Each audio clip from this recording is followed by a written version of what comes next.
Welcome to another episode of our live stream, My Journey to the Trinity. My name is Hussein. Happy to be with you. Happy to be with me. See all birthday stuff. And today we got us. I gotta give credit where credit is due. It's really Christian Prince was talking. Christian Prince was talking about this subject a little bit, and I decided to kind of take a different angle on it, but to show some of the stuff that very annoying, very disturbing things that happened in the life of Muhammad that I think every Muslim needs to know. And now today, the Arabic word special. This is sometimes I'll do a live stream about a particular word in Arabic that is in the Quran and how they use it in the Quran. And today the word is bedel. Bedel. Bedel, it means to exchange, it almost means like to trade. Like you trade something, like sometimes you go to Trader Joe's and you trade, I don't know if you do this at Trader Joe's, but what did they used to call it? Like barter or something? No, where you go and instead of giving money, instead of buying something, you trade something for something else. Like you trade a goat for some cheese or something like that, or some pies. You trade some pies for some, chicken or, it's an exchange. And the word in Arabic for that is bedil, bedil. I will exchange. And there's many different versions of this word in the Quran, bedil. I just want to look at some of the ways that it's used, and then we'll talk about one particular verse that is very, how should we say, very disturbing. Let's say that it's very disturbing. Okay. And the use of this word. So, and like I said, Christian Prince was talking about one of these verses, and I wanted to look it up in the Arabic, and it was there. It was there, and it was so clear and so disturbing. And so welcome, a barter. Thank you, Vigo. To barter. Yeah. So to exchange, And so let's look at a couple places where this word is actually used in the Quran. And let me start over here. You know what? There's one more place where I wanted. There was one more because it's like the word. It's like the word change. When you use the word change, there's many different ways that it is used. It can be used like I changed my clothes, or he changed his names. But then you could also use it for exchange. And you can use, there's different ways you could use the root word change, and it can become it can be used in many different ways, with if you put a prefix or before it, so anyway, let me just show you. I'm going to show you like 3 different ways that this word is used, and then we will get to the other part. Hello, Tiger. God bless you, Vigo Province. They are still doing this. Oh yeah. Well, you know what? I think probably all over the world they still do this, or some kind of form of this, So even in America they do it, and they exchange stuff. So let me just show you this one.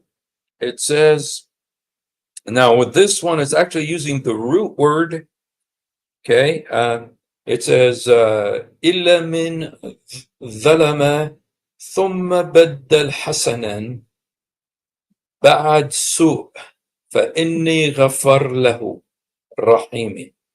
غفور رحيم. Okay, so he's saying for those who did evil, for instance, and then they exchanged their bad deeds for good deeds. I am forgiving and compassionate. So you exchange your good deeds for bad deeds. So you do some good deeds to make up for your bad deeds, essentially, is what it's saying. And then Allah is forgiving if you do good deeds to exchange in place of your bad deeds. And there it's the word bedel, or change. Actually, the word bedel, or exchange. Here they read it mend their evil ways with good. It's not really mend, it's exchange, So now this one is very interesting. This is the one that probably I've used the most, because this one is actually in it says وَلَهُمُ الْبُشْرَى فِي الْحَيَاةِ وَالدُّنْيَا وَفِي الْآخِرَةِ لَا تَبْدِيلَ لِكَلِمَاتِ اللَّهِ. Okay, it says here there is no tabdeel. Tabdeel is a version of badil. Tabdeel means exchanging. There's no changing the words of Allah. Okay, so this is the root word is the same, bedil, but here it's used tabdil as a noun, actually. Tabdil, I think it's like a noun. I'm not sure what the word is, what part of speech it is. Maybe participle, where it's a verb, tabdil, but it's used as a noun. There's no changing the words of Allah. Okay. And so tabdil kalimat Allah, there's no changing the words of Allah.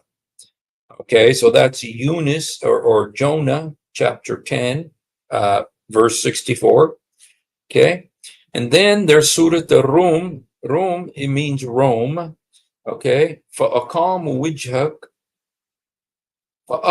وجهك للذين حنيفا فطرة الله التي فطر الناس عليها لا تبديل لخلق الله ذلك الدين القيم ولكن أكثر الناس لا تعلمون. Okay, so it's kind of like saying there's no exchanging the works of God. But you know what? I want to actually look at this because I want to speak it correctly. And there's some like ancient Arabic words there. So I just want to, it's verse 30. Okay, Surah 30, verse 30. Okay. Okay. Okay.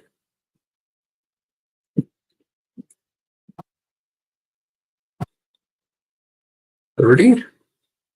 Oops. I still got the Arabic keyboard here. 30, verse 30.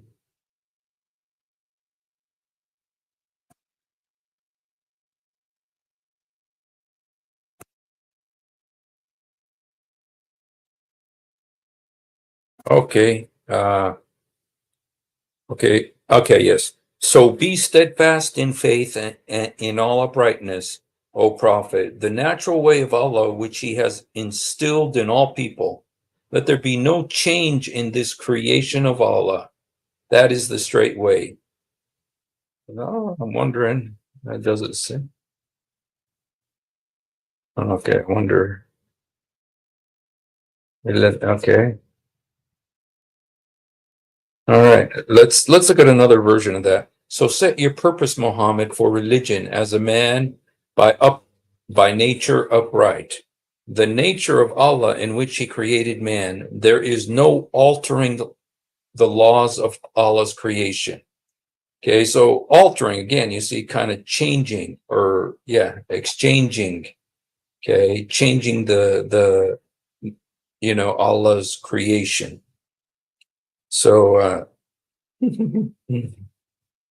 yes, I do use the Arabic keyboard a lot. And so okay. So okay. And now there's also this one which I really let me see. Okay, let me see. There's one more that I wanted to show you. Okay, now this one is using the same root word, which is mubaddil. Mubaddil, let me go ahead and get this out of the way here. Mubaddil isn't actually talking about the act of changing, but talking about the person who does the changing. And it says, ما كذبوا أنتم ولا مبدل لكلمات الله. There is no changer of the words of Allah. So there's no person who can change. There's no such a person who's able to change the words of Allah. Okay. تمت كلمات ربك صدقا وعدلا لا مبدل لكلماته. Again, there's no person who can change the words of Allah. Okay. There's nobody who can change the words of Allah. This is 630, 6115. Then 1827, لا مبدل كلماته. There's no changer of his words. There's nobody who's capable of changing his words. Okay, so these are different ways that the word bedel, okay, which is the root word here, is used. But now we're going to get to the disturbing part. Okay, now we're going to get to the disturbing part. Okay, and that's this verse right here. Wait a second. Okay, the first one is Surah of Ibrahim. And it says يوم تبدل الأرض غير الأرض والسماوات وبرزوا لله الواحد القهار. There's a lot in that verse. Is Surah 1448. Let's look at it. Surah 1448. But this isn't the disturbing one, you guys. No, this is disturbing. This one is disturbing too, but this isn't the disturbing one that I want to talk about. But let's just go ahead. 1448. Okay. Watch for the day when the earth will be changed into a different earth and the heavens as well, and all will appear before Allah. Okay. The day when the earth will be changed to other than the earth. The heavens also will be changed, and they will come forth unto Allah. Okay. So again, changed. Bedel. The word tabeddel is the exchanging, the changing of the earth from one earth to another earth. Okay, and heavens from one heaven to another heaven. Okay, and this last one, you guys, this last one is the disturbing one. Okay, so this is the disturbing one, and it's Surah Al-Ahzab 33:52.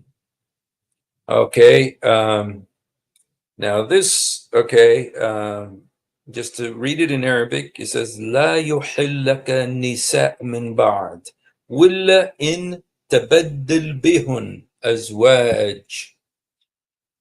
This one is very disturbing.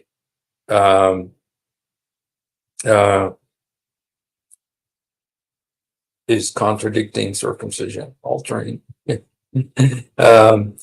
This one is 33:52, and it says, not permitted to you after this are more women. Let's talk to Muhammad, or that you exchange bihun, tabaddul bihun.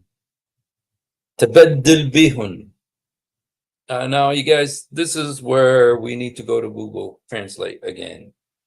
Tabaddul bihun. I got to see what this means. Now, it's talking about women now. We know it's talking about women.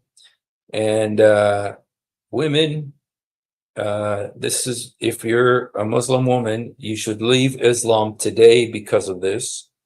You should leave Islam because of this verse of the Quran. Okay? Tabaddul bihun. Exchange them. Okay, so let me go ahead and show it to you. Okay, something that you're not allowed to do with women is you're not allowed anymore. Now, Allah is saying this to Muhammad. This is later on during Surah Al-Ahzab. This is after he fell in love with his daughter-in-law. And he, okay, and here, تبدل بهن. This is what you're not allowed to do with women. You're not allowed to exchange them. You're not allowed to exchange them. You know, like when you go to Trader Joe's, I'm sorry, I should leave Trader Joe's out of this. You go to the market and you barter. You know, you want to exchange, you know, cheese for chicken or for pies. If you have a lot of pies, maybe you can bake pies real good at baking like blueberry pies. And so you go and you make, you know, like 20 pies, you know, and then you exchange the pies for other kinds of food, like for bread or for chicken or for fried chicken or for pizza. And so you exchange bread for pizza or for the pies, you exchange them for bread, you know, or for cereal or something else. Okay. So you're exchanging to bedel. Well, this is talking about women. Okay. This is talking about women. And you know what? This is a faithful translation, I think. Exchange them. So Allah is saying to Muhammad, you can't get any more women. You're not allowed to marry any more women. Okay, he'd already had like 13 wives by now. He says you can't marry any more women, nor exchange them. That's what I'm interested in. What does it mean to exchange them? How do you exchange women? Tabaddal bihun. Okay. Tabaddul bihun. How do you exchange women?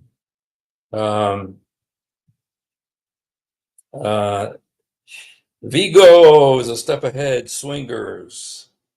Okay, thank you very much, everyone, for wishing me a happy birthday. God bless you, and thank you.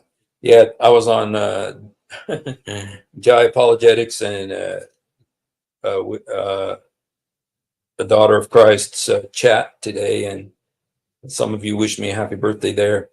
So I just want to look because, lucky for us. Okay, first of all, let's look at what the verse says in English.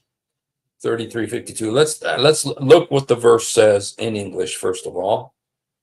Okay. Okay, 3352. Or is it 3346? Is it 33? Oops. Got to change it back to American language. I think it's 52. 52. Okay, yes. It is not lawful for you, O prophet, to marry more women after this, nor can you replace any of your present wives with another. Okay, that's my question right there. What does this mean? Nor can you replace any of your wives with another. You know what? This is worth going to Islam Awakened. Just because I'm curious how others translate this. Okay, I'm curious how they translate it to English. Now, I have a feeling in the Arabic that I'm understanding what it says, but I'm not sure that any of these translations are completely realistic to what this verse is saying. Okay, so let's just look at what, you know, because Islam Awakened has many different translations. Okay, let's look at Muhammad Asad. Okay, no other women shall henceforth be lawful to you, nor are you allowed to supplant any of them by other wives. Supplant any of them for other wives. Okay, if you're a woman, you're a Muslim woman, this verse right here should be, you should say, that's it. I'm done with Islam today. you should leave Islam after seeing this today, okay? Let's see what Pickthall says, okay? It is not allowed for you to take other women henceforth, nor that you should change them for other wives. Now, this is in the Quran, you guys. From henceforth, you're not allowed to change them for other wives, even though their beauty pleased you, except those that your right hand possess. Ya boy, ilhaqni. So these are the words of Allah, you guys. Okay, you're not allowed to change your wives for other wives. Now, you guys, we're not talking about him divorcing and marrying another wife because he's been told he can't marry other wives. We're talking about an exchange. Somehow there's an exchange taking place here, one wife for another. So who are you? I'm assuming you're exchanging the wife with another wife, somebody else's wife. And I'm going to show you some tafsir that very clearly say exactly that. Except those your right hand possess. So your right hand possess, that's another situation altogether. They got no rights whatsoever. So you can do what you want with them. Okay, Yusuf Ali. Okay, after this, no, it's not lawful for you to marry more women after this, nor to change them for other wives, even though their beauty attract you, except those that your right hand possess.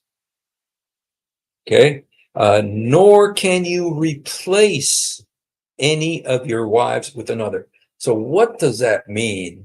Like he had 9 wives at one point, I believe 11 at one point. And to say, okay, I'm going to replace you with another wife, somebody else's wife. Okay. Wahidun Khan. Okay, it's not lawful for you to marry more women after, nor change them for other wives. Okay. Nor that you should change them for other wives, nor that you were taking them in exchange for other spouses. In exchange, that's Layla Bakhtiyar, exchanging them in exchange for other spouses. This is Quran 33:52. Nor may you exchange them for other wives. It doesn't say exchange them for other women. It says exchange them for other wives.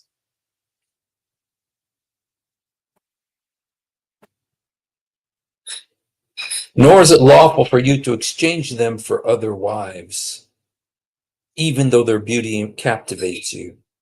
Nor can you exchange them for other wives, nor can you exchange them for other wives. And neither is it lawful for you that you may replace out of your already existing wives by these specified women, even if their goodness has amazed you. That's Kamal Omar, except those your right hand possess, of course. After this, or to change your present wives with other women, it's Farouk Malik, for you to take other spouses in exchange for them. In exchange for them, neither shall you take other spouses in exchange for them. Nor is it lawful for you to exchange your wives for the wives of others. Muhammad Sarwar explains it for us. Nor is it lawful for you to exchange your wives for the wives of others. Nor are you allowed to replace your present wife with other wives. Okay. Nor are you allowed to substitute anyone with other wives. You may not bring other wives, even though their beauty attractive, except the captive women. Okay. Exchange them for other wives, or change them for other wives. Change them for other wives. Exchange the wives you have for others. Okay, they all pretty much say the same thing there, you guys. And some of them are a little bit more vile than the others, more blatant than the others, but that's what the Quran says, you guys. So All right. Well, hey, Truth Defender, God bless you, man. Thank you, brother. God bless you. So you're not allowed to exchange them for other wives now. Now I want to go, you guys, to Ibn Kathir. And we're going to look at Ibn Kathir and see what Ibn Kathir says about this verse. Okay, it's very interesting, you guys. So stick around, and it's going to get even more interesting when I get to Zamashkhari. There's a guy named Zamashkhari, and so it's even more interesting when we get to him. So make sure and stick around for that because it is very interesting. Okay, let me look here. Shoot, Sam's Ibn Kathir. Okay, here's Ibn Kathir. Okay, all right. It is not lawful for you. Okay, this is Ibn Kathir translating this verse for us. It is not lawful for you to marry other women after this. Means after the description we have given of the women who are lawful to you. And you guys, if you go 2 verses before then, it tells you who's lawful to Muhammad. It's the paternal cousins, the maternal cousins, the slave girls, his current wives, and any believing woman who gives herself to him if he wants her. So those are the ones who Allah specified Muhammad can have. Okay. After the description of women who are lawful for you. Those to whom you have given dowry, those your right hand possess, the daughters of your paternal uncles and aunts, maternal uncles and aunts, and those who offer themselves in marriage. Other kinds of women are not lawful for you. Okay. This view was narrated by Ubay ibn Ka'b from Mujahid. Okay. One report which was transmitted and others, At-Tirmidhi reported that Abbas said, the messenger of Allah was forbidden to marry certain kinds of women apart from the believing women who had migrated with him. Okay. And here's Ibn Kathir continues, it is not lawful for you to marry other women after this, nor to change them for other wives, even though their beauty attracts you, except from those that you right hand possess.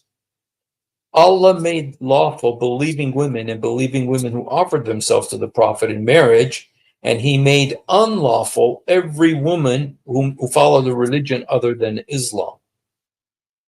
Okay. Okay. I'm going to continue reading this, but then I want to go back for a second. It says, whoever disbelieves in the faith is fruitless. Okay. Ibn Jarir said, in general, the meaning applies to all kinds of women and the women whom he was married, who were 9. What he said is good, and may be that many of the Salaf, for many of them narrated both views from him. Nor to change them. Okay, this is the swapping verse, nor to change them for other wives, even though their beauty attracts you. He was forbidden. Now, this is interesting, you guys. Listen to this. He was forbidden to marry more women, even if he were to divorce any of them and wanted to replace them with another, except for those that his right hand possessed. Okay, but there's actually something else that I wanted you guys to see.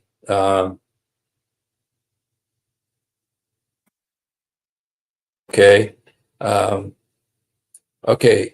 Reward for his wives. More than one of the scholars, okay, revealed as a reward an excellent, okay, his messenger in the home hereafter, his choice seated above.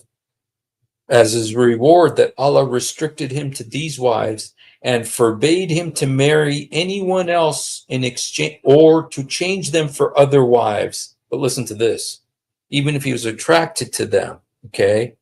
Okay, but then listen to this. Then Allah lifted the restriction and permitted him to marry more women. So this was, you guys, what? So Allah said you can't marry any more women. You're allowed to marry these 50 categories of women. You are allowed to marry all these women, cousins and maternal and paternal cousins, um, maternal uncles and aunts, paternal uncles and aunts, your regular wives and slaves, and any Muslim woman who gives herself. You're allowed to marry them, but you're not allowed to marry any more women after this. But look what Ibn Kathir says. Then Allah lifted the restriction stated in this ayah and allowed him to marry more women. So, Allah came to him and said, you're allowed to marry from these 50 categories, okay? But then he said to him, you're not allowed to marry any more women, okay? Except, it doesn't really say that. It says you're not allowed to have sex with any more women, except those whose beauty attracts you and those that your right hand possesses. But then look what it says. Then Allah lifted the restriction and permitted him to marry more women. So, okay, he gives him these 50 categories of women that he's allowed to marry. Then he tells him, you're not allowed to marry any more women except for those that your right hand possesses or to have sex with them. And so Allah put this restriction, but then Allah lifted this restriction. Dude. Okay. All right. So this is what Ibn Kathir says. But what Zamashkhari says about this verse is even worse, you guys. So let's look at what Zamashkhari says. Okay. And you know what? I'm going to show you the source, okay, where I got this from. All right. I'm going to show you the source, but then we're going to go to the translation. We're not going to, because I translated it into English. Here is the passage. Now, this is the book, the website, Al-Tafsir. And when you go to this, a lot of these tafsirs have not been translated into English. And this is one of them. They have not been translated into English. And so they're only available in Arabic. But you could take the Arabic and you can put it in Google Translate and translate it. And, even with my limited Arabic, I understand what this is saying. And so when I put it in Google Translate, I could tell you if it's really translating it correctly or not. So, and I think it's pretty good, the way Google translated it. So anyway, let's go see what this passage says, okay? This is a Zamashkhari, okay? Zamashkhari. Let me see if I could give you a little bit of background for Zamashkhari. Zamashkhari, okay? Zamashkhari. See what it says about him. He was a Mu'tazilite theologian, linguist, poet, interpreter of Quran. He is best known for his book Al-Kashaf that interprets and linguistic, okay? Al-Zamashkhari, here's what Britannica says about him. He was from a place called Khwarazm, which is now in Turkmenistan. He was Persian-born, Arabic scholar, okay? As is true for most Muslim scholars in his era, little is known about his youth. He was apparently well-traveled. Okay, he studied at Bukhara, where the Bukhari comes from. Now in Uzbekistan, Samarkand, which is in Uzbekistan, and spent time in Baghdad. Okay, he had to have one of his feet amputated because of frostbite. Felt obliged, okay, attesting that his foot had not as punishment for some crime, okay. He carried affidavits because, in Islam, you can get your foot cut off for a particular crime. So his was cut off for frostbite. So he'd carry these papers with him to assure people that he was not a criminal. Okay, but he was from the Mu'tazila school. Mu'tazilites are very interesting. sect of Islam. Okay, and but anyway, super highly regarded, very highly regarded scholar, al-Zamakhshari. Okay, now let's look at what he says. Okay, here is what Zamakhshari says about this situation. Let's look at what the translation in English is. Okay, all right. And you guys, if you want to hold your stomach, is a good time to do that. Okay. So here's the Arabic on this side. Here's the English. Okay. Let's see if I can make it a little bigger. Okay. Okay. All right. There you can read it with me. It is said that the prohibition of exchange is from the exchange that was in the pre-Islamic era. A man would say to another man, exchange me for your wife, and I will exchange you for my wife. And each of them would give up his wife for the other. It was narrated by Uyayna ibn Hussein.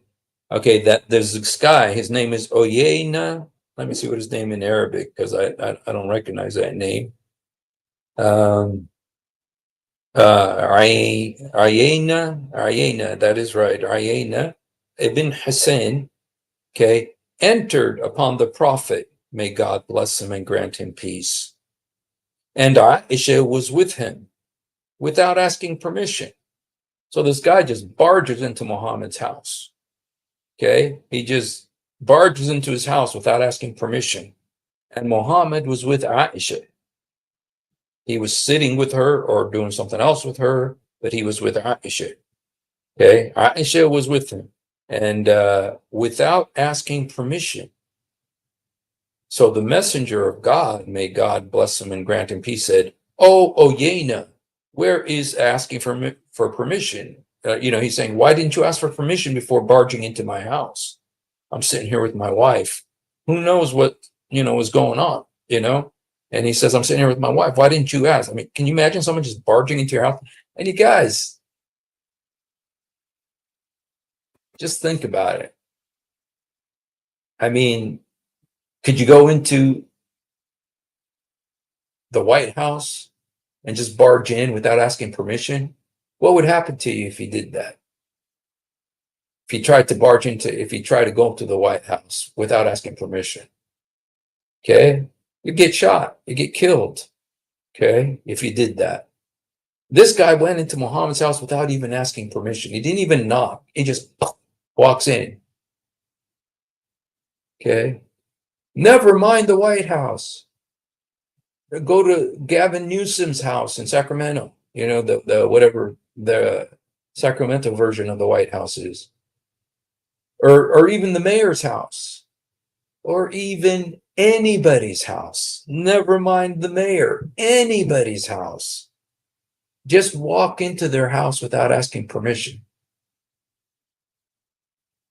Just barge into somebody's house without even asking, without knocking. Just walk in as you will. Can you imagine someone doing that? That's what this guy did. And Muhammad was with his little bride. She was probably 9 years old by now, 10, maybe 11, maybe 12. And Muhammad says, where is asking for permission? So Muhammad was not pleased with this situation, you guys. Muhammad was not pleased with this situation, that this guy would just barge into his house like that. He says, why didn't you ask for permission? He's sitting there with his wife, and he was not happy about this guy doing this. He says, why didn't you ask for permission? You know what he's saying? Where's the permission? He's saying, why didn't you ask for permission?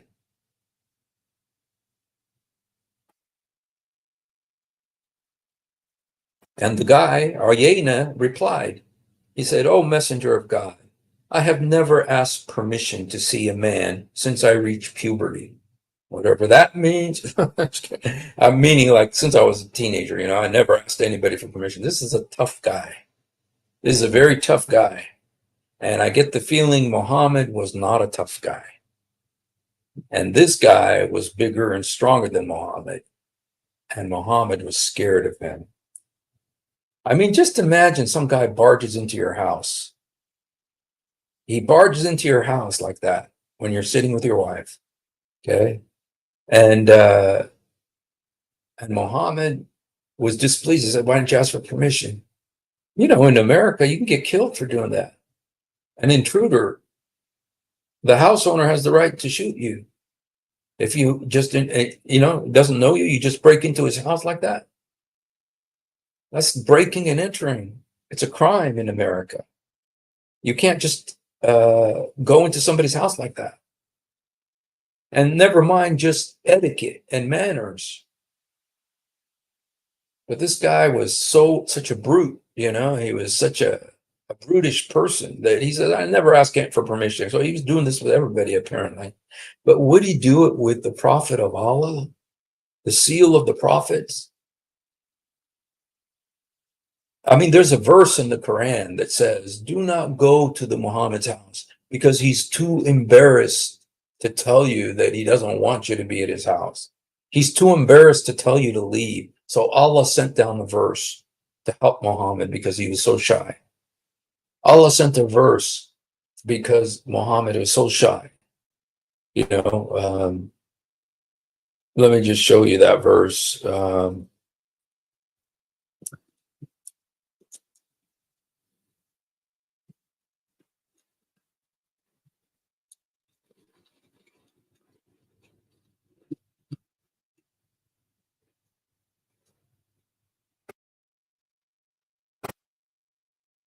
Okay, it's actually in Surah Al-Ahzab too, interestingly. Okay. I don't know if Allah sent down this verse specifically. I'm going to come back to this, you guys. It's worth waiting for, you guys.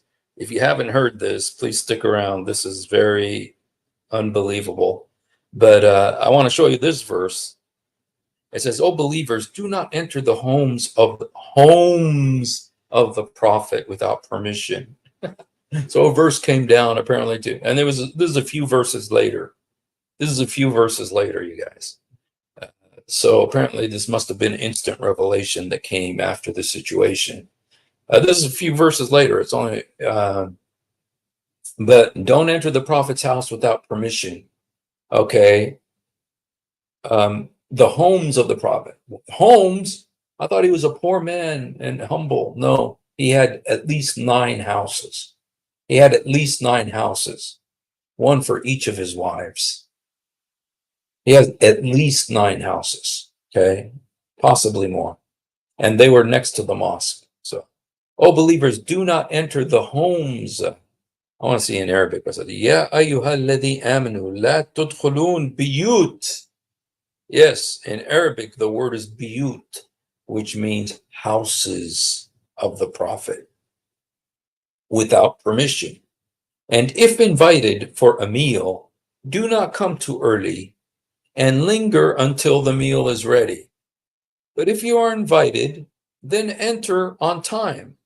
See, be German, pünktlich, be punctual. Good luck at getting Arabs to be punctual, you guys. Okay, "Once you have eaten, then go on your way. Do not stay for casual talk. Such behavior is truly annoying to the prophet. Yet he is too shy to ask you to leave."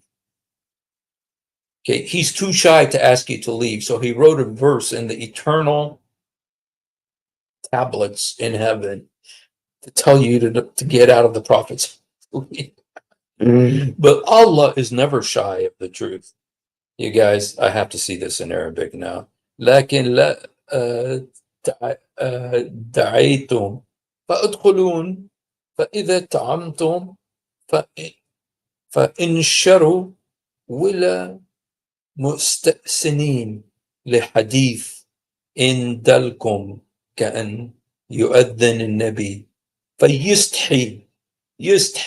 See, that's the word. He's shy. Yisthi. The word is fayisthi. In Arabic, that means he is shy. You say that about somebody when they're shy. Ma tisthi. Don't be ashamed. Don't be embarrassed. Okay. So the prophet was shy. Minkum. He's shy. He's embarrassed of you guys. He's shy. Allah la yastahi. So Allah is not shy. It is exactly that in the Arabic, you guys. It's exactly that in the Arabic. Dang. Yo, boy, yeah. Wow. Dang, you guys. So Allah sends an eternal verse in the Quran, and this is they read this, they recite this from the mosques. They recite this from the mosques on Fridays. Okay, the Prophet is shy. Don't hang around too long. He's sick of you. He doesn't want to see your face. Eat and leave. You know. And min al haq. لا يستحي من الحق. Okay, okay. Yet he's too shy to ask you to eat. Okay, but Allah's never shy of the truth. When you believers ask his wives for something, ask them from behind a barrier. Okay, I wonder if this has to do with the situation that just happened from behind a barrier. And you guys, if you go to Muslim houses, you're not allowed to see the women. They have to be behind like a wall or a barrier. Curtain, yeah. Literally. I mean, I know I've done this, and okay, when you believers ask his wives for them, ask them from behind a barrier. Yeah. Oh, yeah.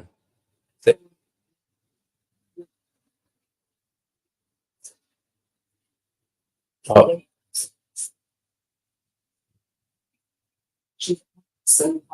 yeah. In Iran, my wife was saying that they have curtains on every door, and when you come to somebody's door, you have to say, salam, so that people will know that you're there. And then the women go to the back and they hide, behind like behind the curtains. So this is a verse of Quran. Ah, yeah, boy, yeah.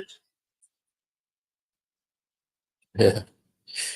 This is This is pure for your hearts and theirs, and it is not right for you to annoy the messenger of Allah, nor marry his wives after him. That would certainly be a major offense in the sight of Allah. So, yeah, boy, yeah, there's so much in this, you guys. There's so much in this, but I just want you to see it. This verse came later. But this verse did not apply when somebody who's stronger than Muhammad, who's very powerful, came. In that case, you know, in that case, it was okay. It was, oh, thank you. Give the gospel of Jesus. I appreciate it. Hallelujah. I hope you enjoy it. I hope it's a blessing to you. Yeah, no, I'm 61. I'm an old man, you guys. You know, when I turned 55, I when I turned 55, is it 50? Yeah, 55, I went to Denny's for my birthday and I had the senior citizen meal because the senior citizen meal is when you're 55 at Denny's. And so I went and had the senior citizen chicken fried steak, which you're allowed to when you turn 55. I actually had identification proving I was 55, so I got the discount, so yeah, it's a huge millstone. Feels. I'm just kidding. So anyway, let's get back to our topic because I showed you that just because I want to show you this. Okay, to continue this, and this is very disturbing. But you know why Christian Prince was doing this? Let me just tell you, for those of you who didn't watch it, is because apparently Muhammad Hijab and Ali, Mimi Hijab, and Lily Dawa, and I Am the Warner, and Sneeko were all sitting having dinner, and Apostate Prophet and David Wood, showed the video yesterday and did a whole thing about them, and one of the things that Muhammad Hijab said, and I didn't watch the whole thing. I watched some of it, but I didn't watch. But I believe that what he said was that he was comparing Muhammad and Jesus. And he said Muhammad was so brave. He went to war and just was so fearless, whereas Jesus was so timid and fearful. Lord Jesus. Yo, boy, yeah, yo, boy, yeah. I tell you what, man, he's either going to become a Christian or he's, oh, unbelievable. He said that about Jesus, that Jesus was fearful and Muhammad was so brave. And so what Christian Prince was saying today is, look at how fearless Muhammad was. He's sitting there with his wife in his house, and this guy just barges into his house like that. And Muhammad is sitting there like a chicken, like a leaf, even in front of his wife. His little wife, she's probably 9 years old, 10 years old, 11, 12, maybe. He's sitting there with her. Who knows what they were doing? And this guy just barges in. And you think how brave, the brave Muhammad, the great, brave, fearless warrior. And what does Muhammad do? He says, how come you didn't ask for permission, man? You know, that's all he said. And what did the guy says? He says, I never asked for permission. Since I reached puberty, I never asked for permission.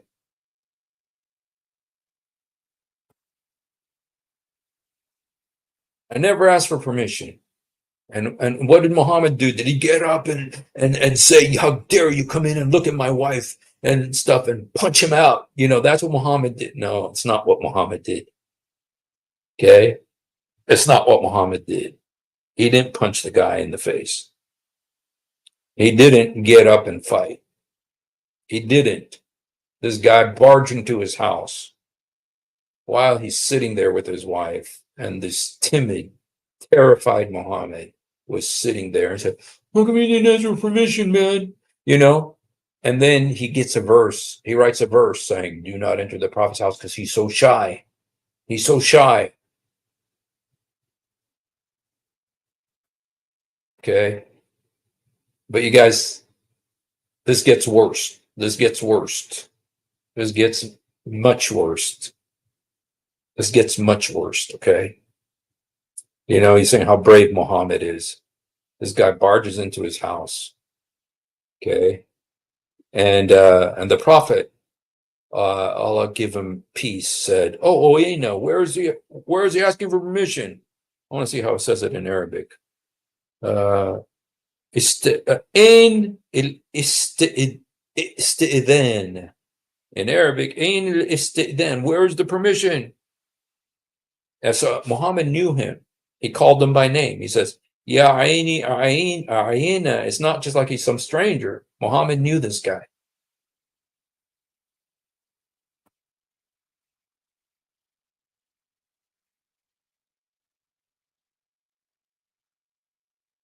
And he says, the guy says, قال يا رسول الله ما أستأذن على الرجل قط ممن مضى منذ دركت.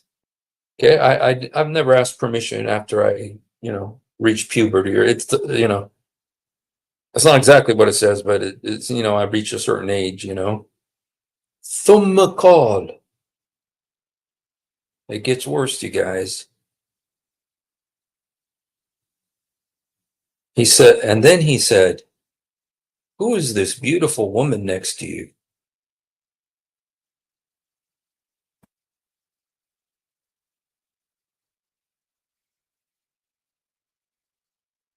So he comes in, he barges into his house, and Muhammad, like a little chicken, is sitting there with his wife. He's, how come you guys permission, man? And then this guy, disgusting, says, who's this beautiful woman next to you?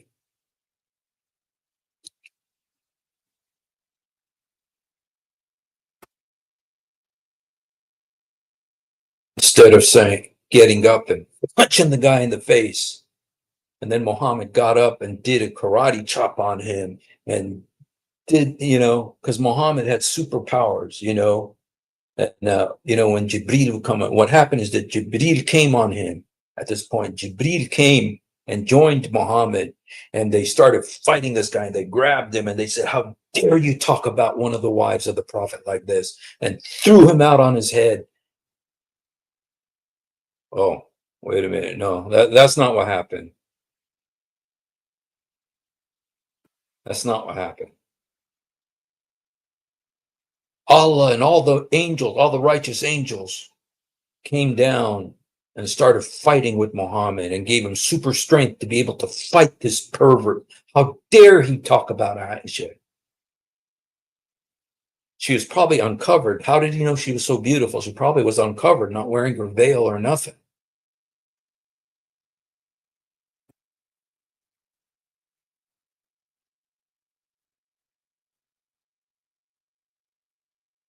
Muhammad got up and defended Aisha's honor. How dare you speak about my wife like this? And he just started punching the guy in the face and did this thing and threw him out like he should have. Oh, no, he didn't do that. No, he didn't do that. Muhammad did not do that. Muhammad didn't do that. What did he do? He said, "Who's this beautiful woman next to you?"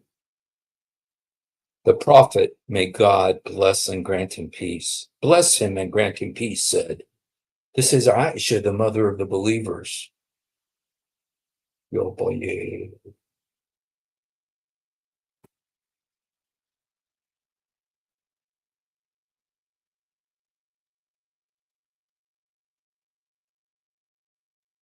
Someone bursts into your house. How brave Muhammad is. Remember Muhammad Hijab was saying that how brave Muhammad is compared to Jesus? This is the reason Christian Prince did this today. He was saying, comparing, he's saying how brave Muhammad was compared to Jesus. And Jesus was weak and timid. And Isa in the Quran is weak and timid. That's true. But Jesus is not weak and timid. He never was fearful. He never backed down. Muhammad did.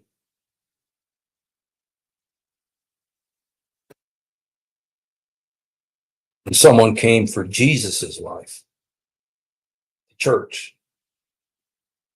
Jesus gave his life for her. He stood in their way and was beaten and crucified, and he gave up his life to save his wife, the church.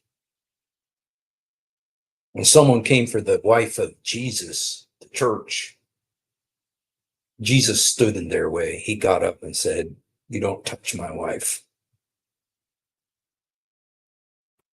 And he fought them, and he was beaten, spit upon, crowned with thorns, stripped, rather than let someone touch his wife. And he was crucified.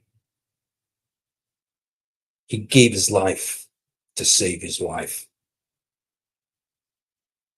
Muhammad didn't. Look at this chicken. Someone bursts into his house and asks about his wife. What does he say? "Oh, this is Aisha, mother of the believers." He was so scared.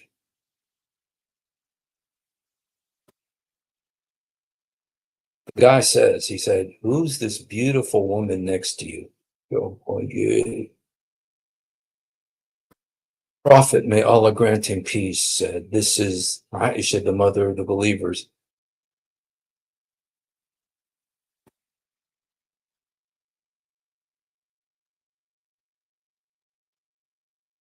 Oyena said, "It gets worse, you guys. It gets worse. It gets worse." Oyena said, "Shall I not give you the best of creation?" What does that mean? Sen al Khalq. What he was saying there, I'll give you my wife and you give me your wife. I'll give you the best I have. Give me this, the best you have.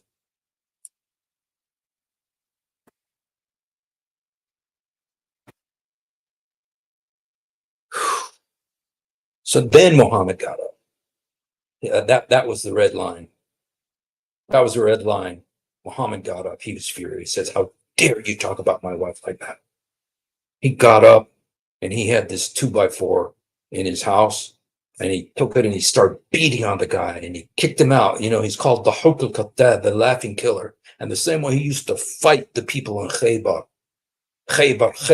He was doing the Khaybar thing with this guy and destroying him and beating him up.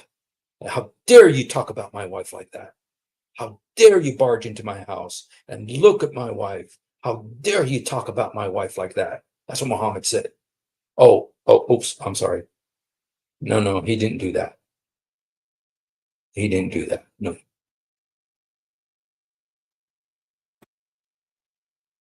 he didn't do that. The guy's asking Muhammad to swap wives. You guys, this passage is related to the verse in the Quran that talks about exchanging tabdil, tabaddul nisa, exchanging wives. This verse is in relation to that, exchanging wives. This tafsir is in relationship to that. This guy saying to Muhammad, let's exchange wives. He barges into his house. Muhammad's sitting there, terrified. If you're a Muslim, please leave Islam today. This is the real Muhammad right now. Who's this beautiful woman next to you? She was next to him.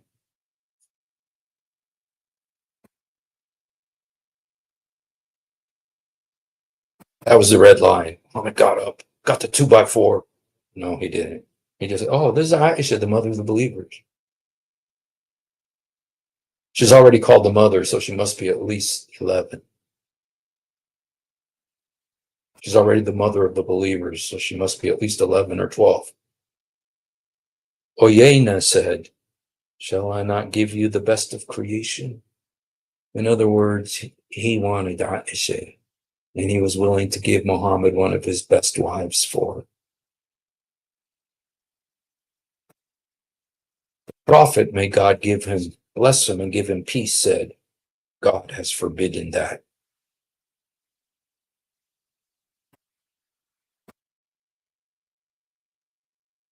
When he left, Aisha, may God be pleased with her, said, who is this, O Messenger of Allah? He said, an idiot who is obeyed. And he is, as you can see, the master of his people. An idiot who is obeyed. He's an idiot. You saw how Muhammad, he didn't call him an idiot to his face. Muhammad did not call him an idiot to his face, you guys. But when he left, Muhammad called him an idiot. Look how brave Muhammad is. When the guy left, he called him an idiot. To his face, he didn't dare say anything. He was so scared of this guy. He even said, he's an idiot to be obeyed. What the heck? And the master of his people, this guy was tough. He's the master of his people. Muhammad was terrified of him. And we don't know what happened between these lines when this guy left. But he is to be obeyed. What does that mean? Was there some exchanging that happened? Apparently there must have been, because a verse came down telling him that he's no longer allowed to exchange wives. A verse came down saying he's no longer allowed to do it, meaning he was doing it. But Allah put this prohibition on him. But Ibn Kathir says, but later on, Allah lifted that prohibition. So Muhammad Hijab said how brave Muhammad is. See how brave he is? An idiot to be obeyed. Who is obeyed? Who obeyed him? Who obeyed him? Muhammad obeyed him.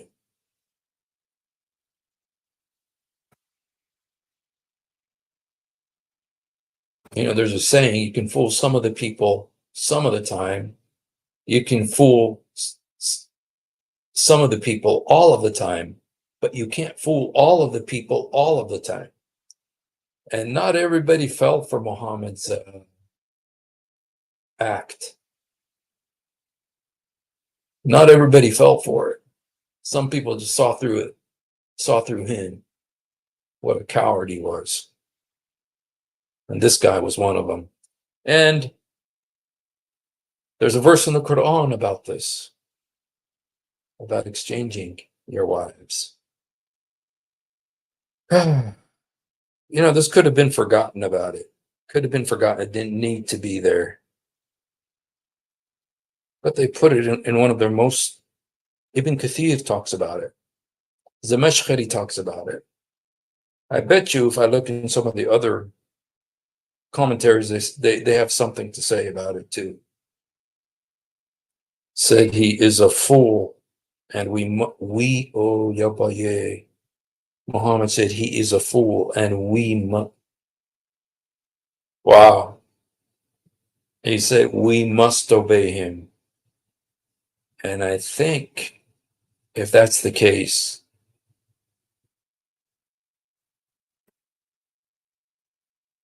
and Muhammad said, if he insists, I will give you to him. Do you have that? I'm going to look at the Arabic and see if it says that. This thing just gets worse and worse. I'm serious. It's like you want to throw up.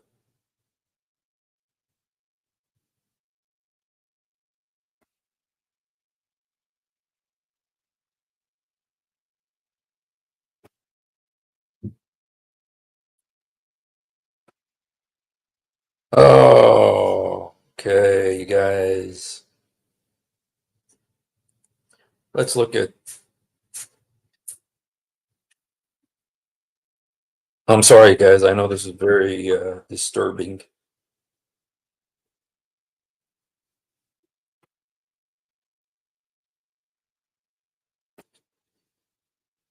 Okay, let's just look at this. The rest of this, what as the Mashkari said. The rest of what as the Mashkari said.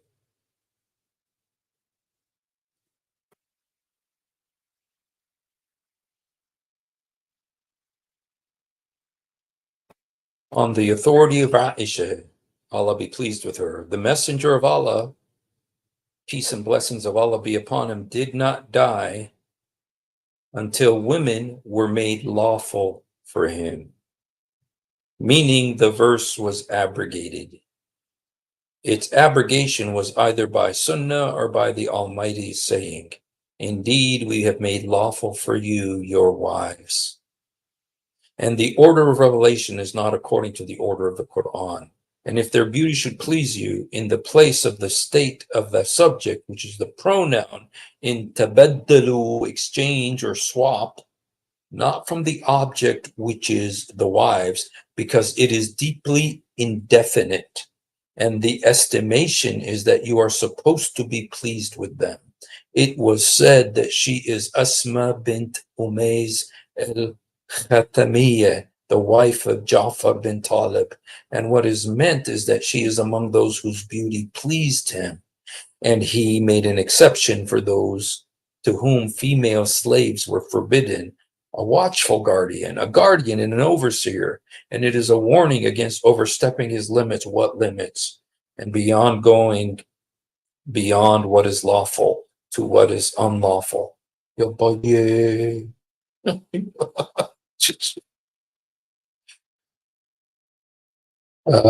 Thank you. Thank you. God bless you. Dang, you guys.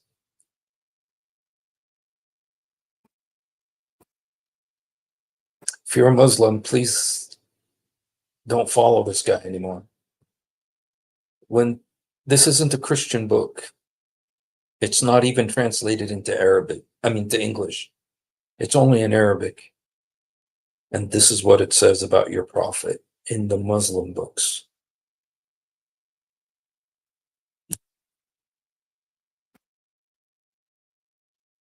Shoot. When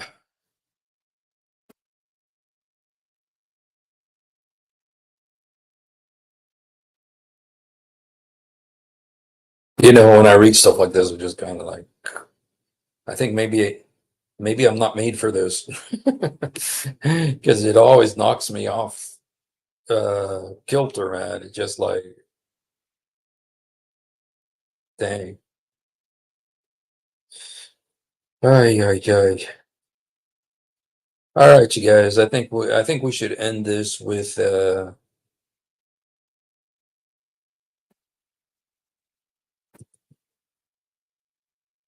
Bible. We need Bible after reading that. Okay, let's uh let's look at what Jesus said.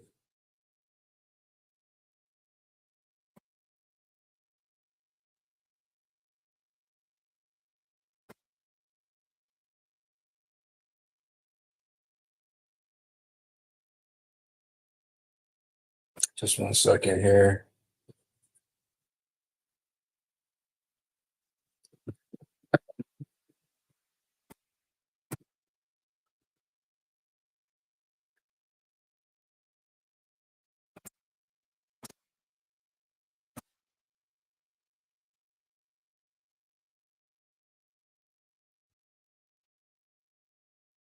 Matthew 19.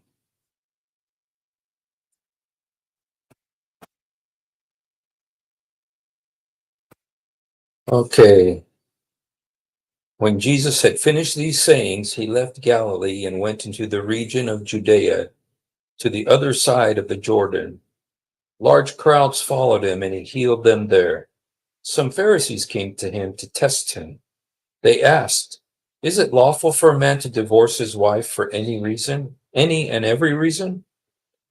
"Haven't you read," Jesus replied, "that at the beginning the Creator made them male and female, and said, 'For this reason a man will leave his father and mother and be united to his wife.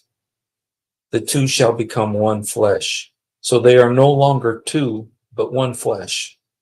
Therefore, what God has joined together, let no one separate."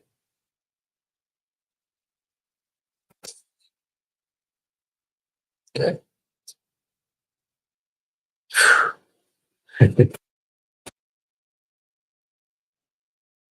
Well, you guys, so thank you. Thank you guys for hanging out a little bit. And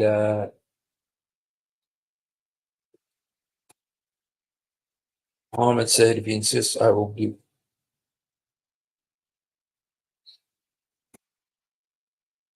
All right, do you speak Arabic, Hubert? You're very knowledgeable. I don't think I've seen you here before.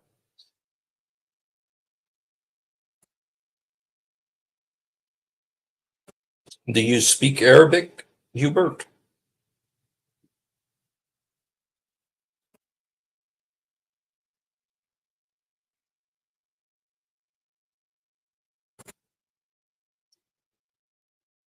And God bless you. And you guys share this stream, you guys. Like it, subscribe, and share it so other people can see it.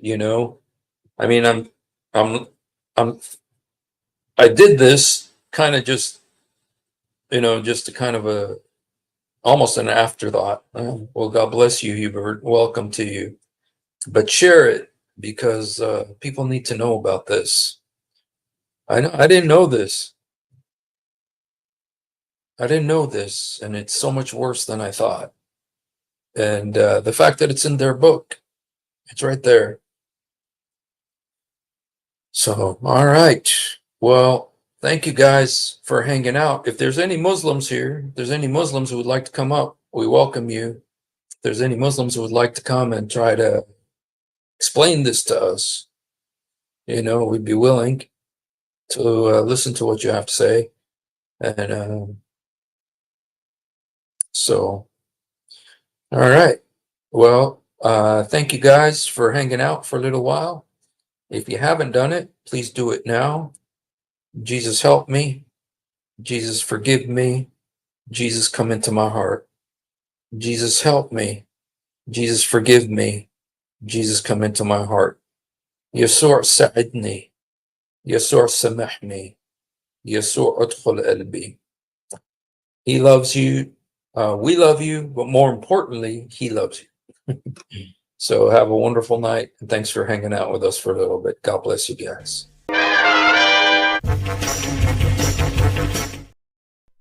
If you have ever wondered why dull apologists lie so much, it's because on a rare occasion that they tell the truth, this happens. One of the reasons I accepted Islam was the scientific miracles. I'll be honest with you.